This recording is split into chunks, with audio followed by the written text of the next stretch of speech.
Well, we move to a Fox News alert. Sources tell Fox News the records seized by the FBI during the raid on Mar-a-Lago were covered by attorney-client privilege. And back in June, the former president's lawyers certified no classified material was even at the property. Here to discuss, Fox business reporter Jackie DeAngelis, along with Fox News contributors Sean Duffy and former Assistant U.S. Attorney Andy McCarthy. Thank you all for being here. We'll talk about your upcoming show in a moment. Andy, let me start with you. This new information, privileged documents, attorney-client privilege, what do you make of the reality of those documents being taken? What does it tell you? Well, I think, Pete, that it shouldn't surprise anyone because this was not a narrowly targeted search warrant. They should have known which classified information, classified information is closely held, so they should have been able to tell which documents narrowly they were interested in. Instead, they did something that's really closer to a general warrant, which allowed them to take every shred of paper that was generated through the 4 years of the Trump administration. So it shouldn't surprise anyone that it's potentially got attorney-client privilege and maybe even executive privilege materials. Can he get that back real quick, Andy? I mean, what's the recourse for him to say this is stuff you shouldn't have, I should have it back? You know, Pete, he can make a motion under the rules of criminal procedure to get his property back. I'd be a little leery to do that if I thought they were investigating me, because if you take a position and then they charge you, you're kind of locked into what you said. So if he doesn't absolutely need that material back, I think I'd probably lay low in the tall grass for a while and see what they do.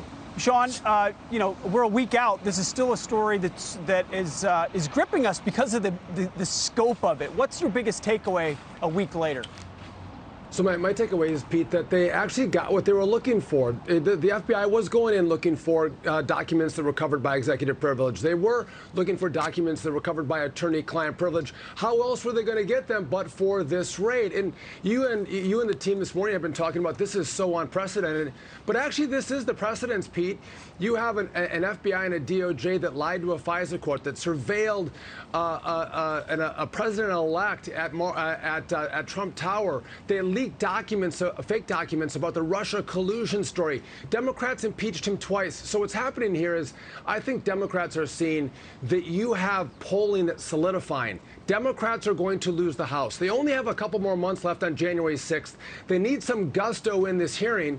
And so they're partnering with the FBI to go, listen, we need more. So go get documents that couldn't be accessed any other way but for doing a search warrant. And let's do it under the auspices that Donald Trump took secret documents and are holding them at Mar-a-Lago. But really what we want is the documents that you're talking about all morning, the documents that are covered by executive privilege and attorney-client privilege. That's how we're going to get them. That's what this is all about. The question is the answer.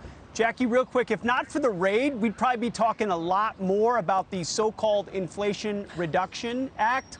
On the business side, what do you think that bill ends up doing? Well, the timing of this is really interesting, Pete. You bring up a great point. I think the Inflation Reduction Act, though, is something that is on Americans' mind right now, especially as they're paying for more for everything, for goods and services across the board. We did see a little bit of a pullback, but these are still very high inflated record numbers.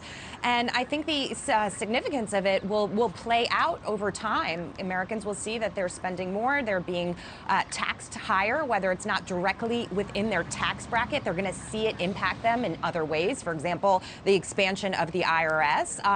And Americans are going to see that less of their paychecks are sticking to their bones. But this also seems to be a pattern, like we're seeing with the rule of law in this country, to go in a certain direction where government takes control. Government wants more of your revenue because we have no other source of revenue. And they continue to pass these aggressive spending bills and tell American people you have to pay for it. That's what's happening here. What a week. A former president and future political opponent is raided, and there are 87,000 more new employees prepared to raid you if you didn't stick to the letter of the law the last couple of years. We'll be watching you guys. The big Sunday show today at 5 p.m. Eastern time. What a great crew. Sean, Jackie, and Andy McCarthy will be joined as well by Tammy Bruce. Do not miss it. Thanks, guys. I'm Steve Ducey. I'm Brian Kilmeade. And I'm Ainsley Earhart. And click here to subscribe to the Fox News YouTube page to catch our hottest interviews and most compelling analysis.